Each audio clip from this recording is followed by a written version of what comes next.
Good morning, everyone.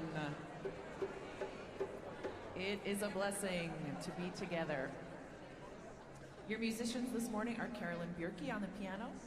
Myself, I'm Emily Jaworski, your GA music coordinator. My dear friend Elena Romero. And my other dear friend, Sarah Dan Jones, who you know and love.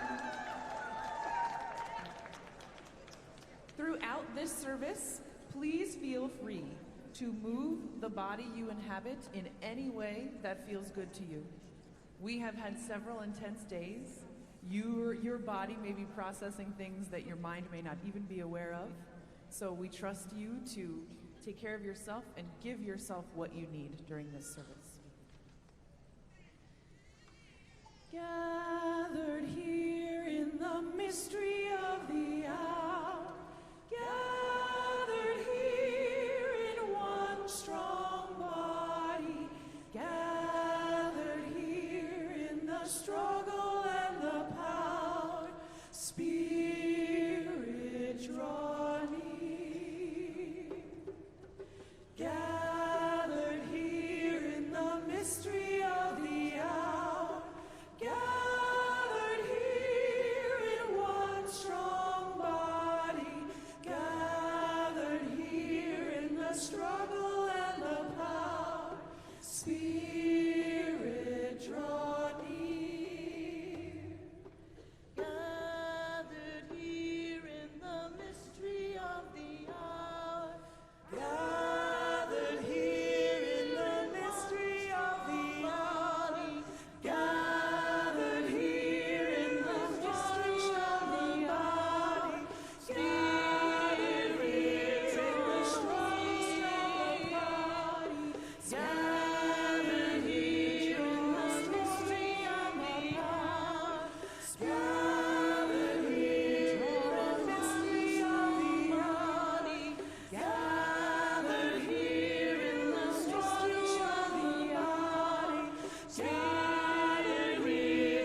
strong body, gathered here in the mystery of the power, gathered here in the mystery of the body, gathered here in the mystery of the body, gathered here in the strong body, Spirit draws near, Spirit draws near, Spirit draws near.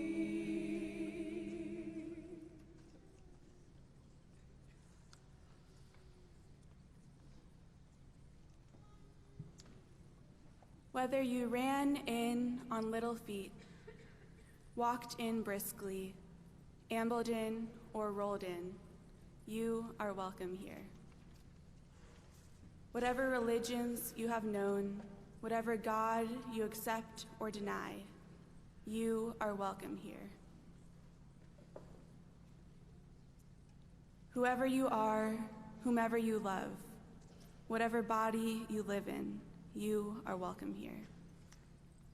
Thank you for coming today, entering our community of faith and love once again, and opening yourself up to those around you.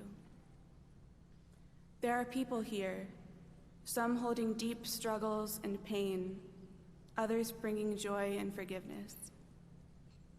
There are some that carry a longing for connection and love, some who find it difficult to be open and vulnerable, and some who find it easy. No matter what you hold or who you are, we are so glad that you are with us right now. Take a breath. Slow down. Be present. Let yourself be authentic and real. Let this be a sacred space, ready to welcome everyone with an open heart. Please rise as you're willing and able and join us in our opening hymn, I Know I Can.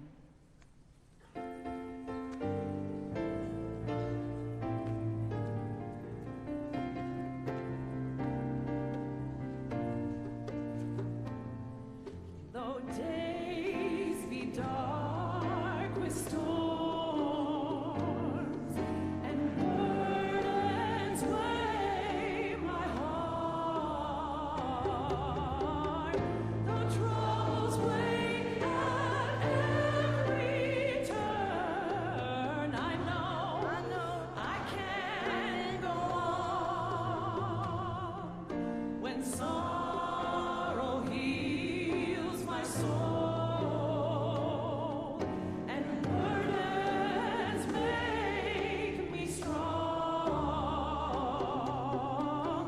The troubles wait at every turn. I know I can go on, and though the journey is long, the destination is near. The troubles wait at every turn. I know I can go on.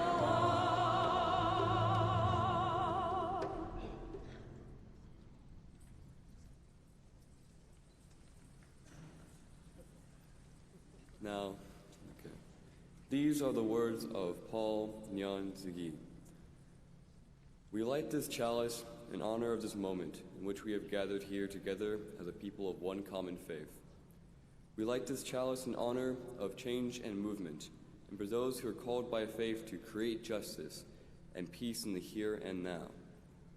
We light this chalice for immigrants and refugees around the world who have fled their homes for safety reasons, and for those among them who have found themselves in refugee camps, especially those in Rwanda, Uganda, Tanzania, and Kenya.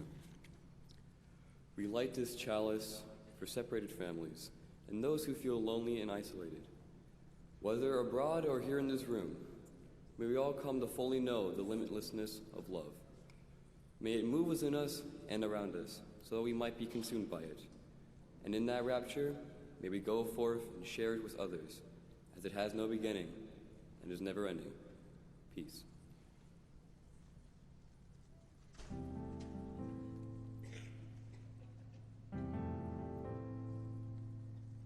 Sometimes I'm beaten, sometimes I'm broke, 'cause sometimes the city is nothing but smoke. Is there a secret? Is there a code? Can we make it better?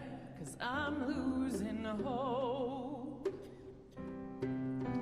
Tell me how to be in this world. Tell me how to breathe in and feel no hurt. Tell me how, 'cause I believe in something. I believe in us. After the wreckage, after the dust, I still hear the howling, I still feel the rush. Over the riots, above all the noise, through all the worry, I still hear your voice. So tell me how to be in this world. Tell me how to breathe in and feel no hurt. Tell me how, 'cause I believe in something. I believe in us. So tell me when the light goes out, that even in the dark we can find a way out. Tell me now, 'cause I believe in something. I believe in us. We used to be kids living just for kicks, in cinema seats learning how to kiss, running through streets that were painted gold. We never believed we'd grow up like this. So tell me how to be in this world. Tell me how to breathe in and feel no hurt. Tell me now, 'cause I believe in something. I believe in us. Tell me when the light goes out, that even in the dark we can find a way out. Tell me how, 'cause I believe in something. I believe in us. I believe in something. I believe in us.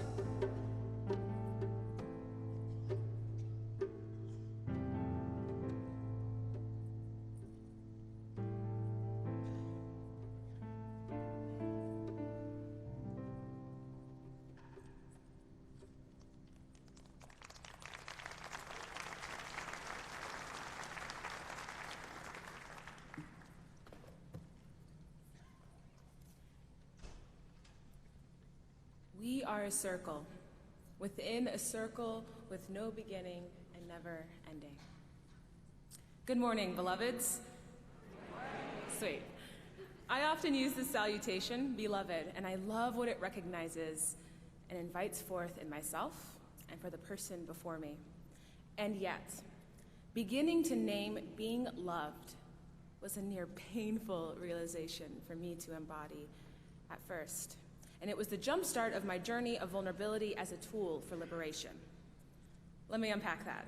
When I was a teenager, I babysat a lot.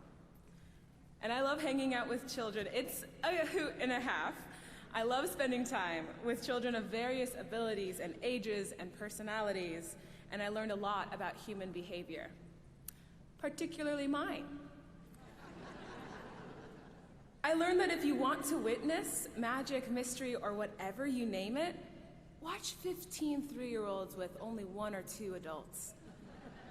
The number of head-on collisions, toy-to-face impacts, and wipeouts that take out new teeth that don't happen? Saved by happenstance or incredible timing. It's wild and it's serendipity on high speed. For those exhausting and amazing shifts, I learned there is something that holds us in relationship. We affect each other and even when not made physical, we are connected to one another, woven into a tapestry of something. Another lesson I remember is one evening I was hanging out with a kiddo, and after a tumultuous invitation to clean up his room, I realized that cleaning the room wasn't the problem. It was the frustration at being invited to what to him felt like an outsider's burden. The standard of cleanliness that I was imposing. So I called time out, and I led him through my lived practice of returning to awareness and addressing my needs so I may prepare for responsibility. We went to the kitchen and had a snack. And we talked about his day, where he's coming from, what happened at school, what his grandma recently told him. And we played, and eventually we got back to his room, and he cleaned up without the anger expressed earlier because he had tended to his own heart.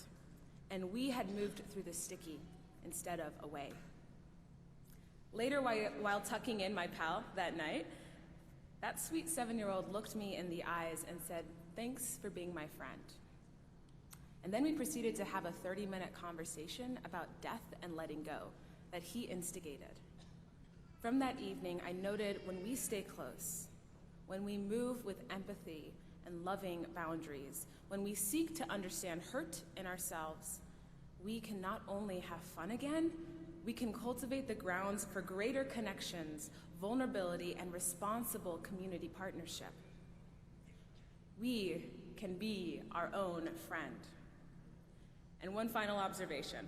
After hours logged in conversation with bewildered infants, agency-hungry 2-year-olds, frustrated 6-year-olds, and overwhelmed 11-year-olds, I found genuine concern is often at the source of an outlandish reaction. And for the journey to unpack and address tender fears and unspoken beliefs, harsh judgment would not benefit either of us. I also realize we're all still kids, especially adults, who I judged most harshly as a teen. The epiphany of the empathy we crave, the respect we need, the self-awareness we are responsible to, and the love we thrive on, no matter our age, followed me into my late teens. I was near the beginning of my mental health journey, and I came to nose with a terrifying, daunting, great implications attached realization. The way I think, the chemicals in my brain, the people and the culture I am around, what I listen to and believe, curates the mental state I am in. Society, poor theology, and my own bewilderment turned resentment, burdened my soul. It riddled my heart with pinprick holes where my sense of worth, personhood, and wholeness were. The kids I babysat and nannied, who I recognized as dope humans deserving of love and care, were also the greatest hopes I had for myself, to recognize I am whole and I am growing. Yes.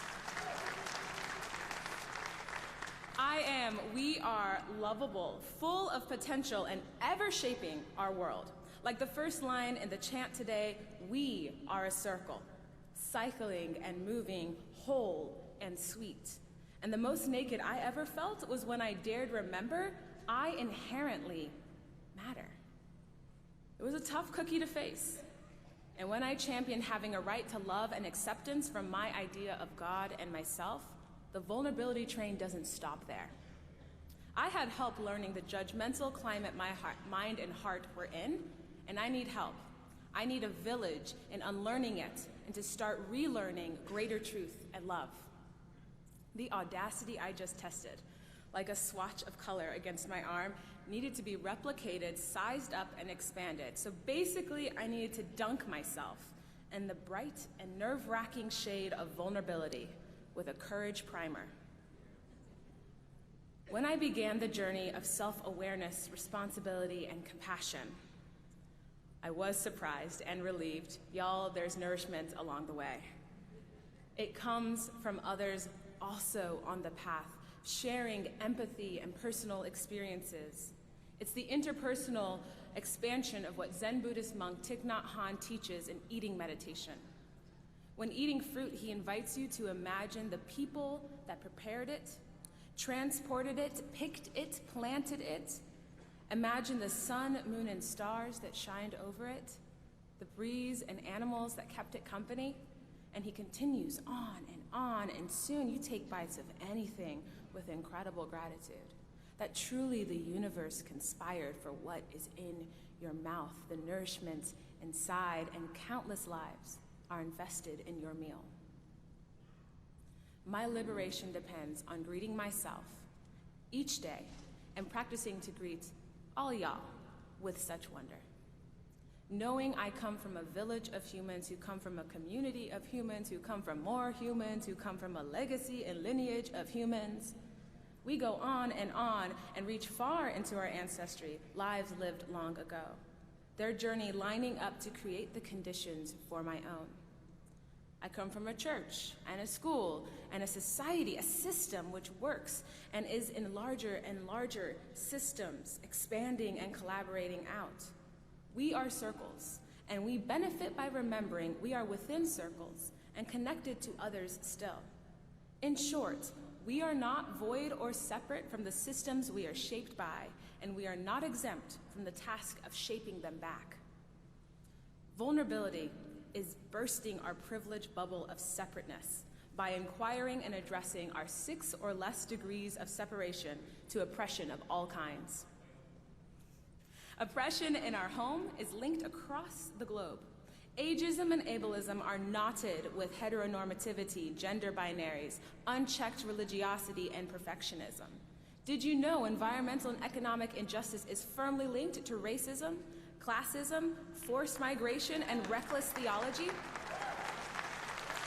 All isms are terribly woven into the fabrics of each of our lives, and it demands vulnerability, laced with courage, to admit this, explore this, and address this in ourselves and in community. It's one thing to peek at this ever-expanding web of connections we are bound in, and it's another to be in relationship with it. We aren't woke by simply acknowledging it briskly and moving along. We don't elicit justice or equity by staying unmuddied and unbruised on the sidelines, protected by the illusion of otherness and purity.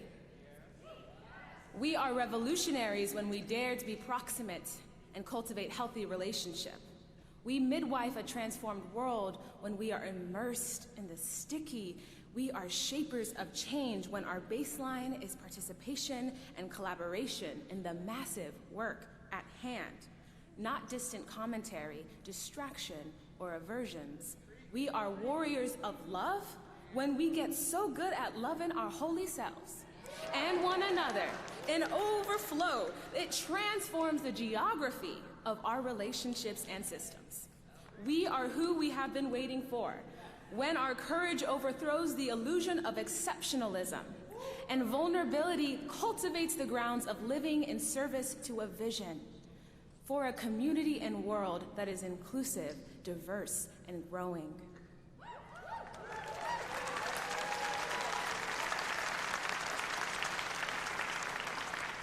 We are powerful and divine, and we are called into courageous and vulnerable relationship with the people, systems, and institutions we are woven among, especially those we have covenanted with. Simply put, we are a circle within a circle.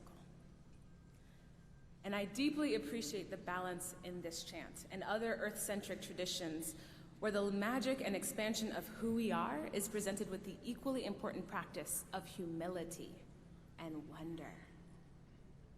So a little personal, I am incredibly grateful that I came across a Unitarian Universalist community, All Souls in Tulsa, and joined 5 years ago. And I think it's pretty neat that I'm a minister now, and I'll get ordained in October.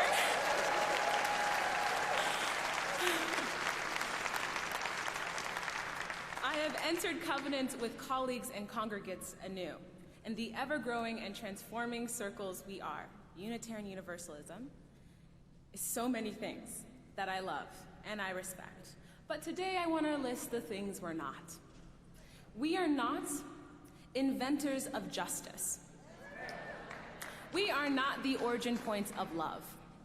We are not soul revolutionaries or by any means the only group of big-hearted, deeply convicted people committed to coming together and creating at the intersecting points of our physical lives and our highest transcendental theological aspirations. In short, we are not alone.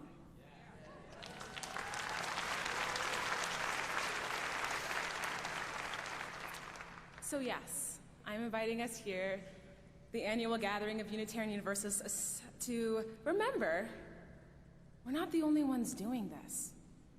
And if that irks you, or is a bummer, or maybe an insult, then my beloved, forget not how rad and delicious each and every one of us are. We are not exceptional, but we are incredibly unique. We only happen like this, come together like this once in history. Each moment is a blessing. We are the juice that brings personality and uniqueness to the arc of history, more grand than our lifespans. We are circles, whole and divine, and if we are in relationship, close proximity with ourselves and others, we can appreciate and be transformed by one another. So instead, yes, let's. So instead, my statements of what we are not are freaking exciting, y'all.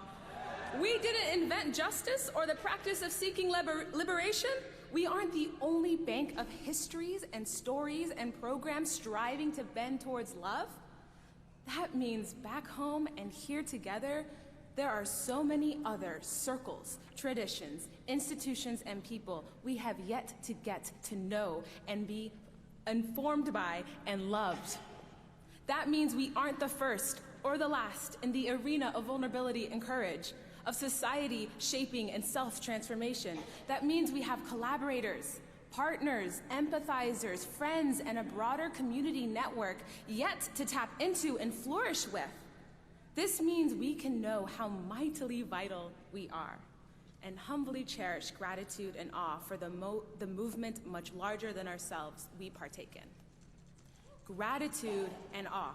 Gratitude and awe are actually much more sustainable and sweet to a lifestyle, not a fad, a lifestyle of courage and vulnerability that say pride and elitism, which burn fast and bright, but leave you cold and chilled to the bone after the hype. Gratitude and awe put us in a posture to be open-hearted and to get in and stay in healthy relationship. Pride and elitism convince us to isolate our genius so we can thrive unpolluted. yet not realizing it will cut you off from the nutrients you need to survive. We are no island, no mythical hero. We are a circle within a circle with no beginning and never ending. Please join us in that chant.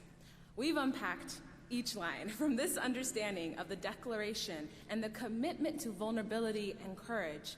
Lift your voice however you do. If you would like, imagine in your mind's eye a lotus flower, blooming and opening, and inside, another lotus flower. An endless chain of life and death, begetting life and death. Or imagine yourself, your lifespan, before you, hundreds of thousands of people and their lives. And after you, whether you procreate or not, hundreds and thousands of people. Not one of us comes into this world or leaves untouched by infinite lives. So let us begin. Please rise in body and spirit. We are a circle within a circle, with no beginning and never ending. We are a circle within a circle, with no beginning and never ending. We are a circle within a circle, with no beginning. Follow any voice you hear. There's no wrong way.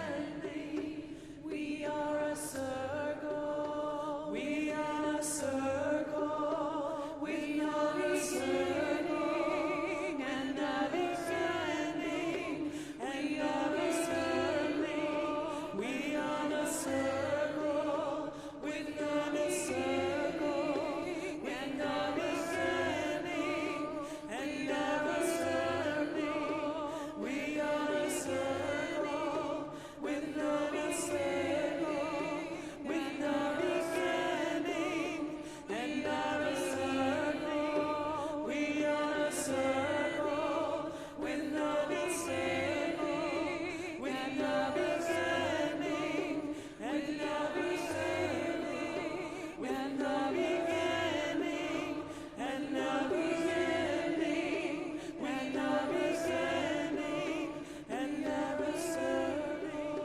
Within a circle, we are a circle. Within a circle, we are a circle. Within a circle, we are a circle. Within a circle.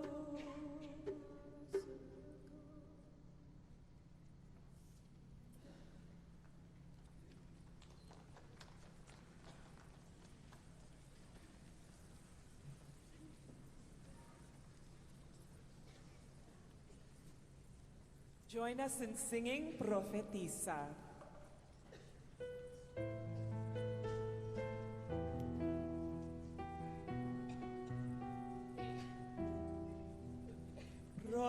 Profetiza, pueblo mío, profetiza una vez más, que tu voz sea el eco del clamor de los pueblos en opresión. Profetiza, pueblo mío, profetiza una vez más, anunciándole a los pobres una nueva sociedad. Profeta, te consagro, no haya duda y temor en tu andar por tu historia. Sé fiel a tu misión, profetiza, pueblo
los pueblos en opresión.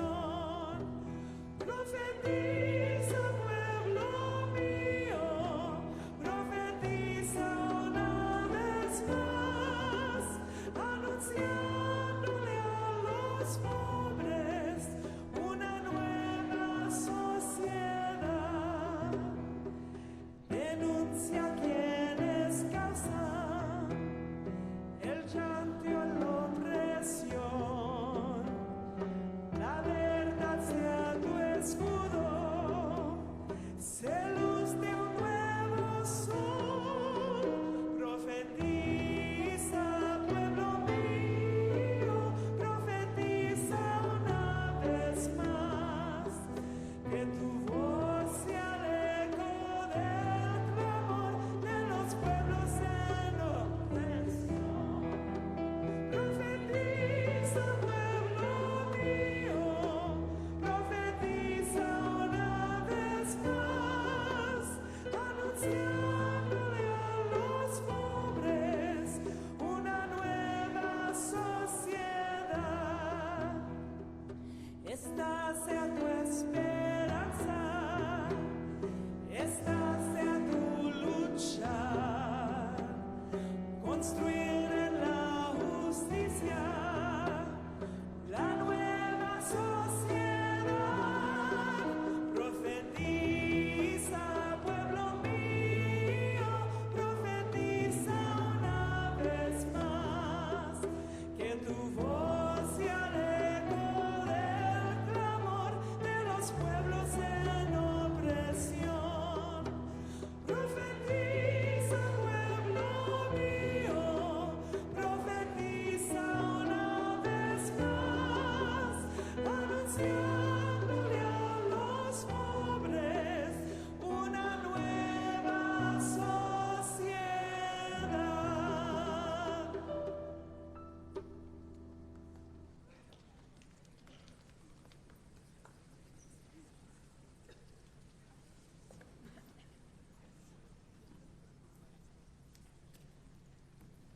For this benediction, I ask you to hold hands with the person next to you if you are willing and able. The hand in yours from Reverend Erica A. Hewitt. The hand in yours belongs to a person whose heart is sometimes tender, whose skin is sometimes thin, whose eyes sometimes fill with tears, and whose laughter is a beautiful sound. The hand that you hold belongs to a person who is seeking wholeness and trusts that you're doing the same. As you leave this sanctuary, may your hearts remain open, may your voices stay strong, and may your hands remain outstretched.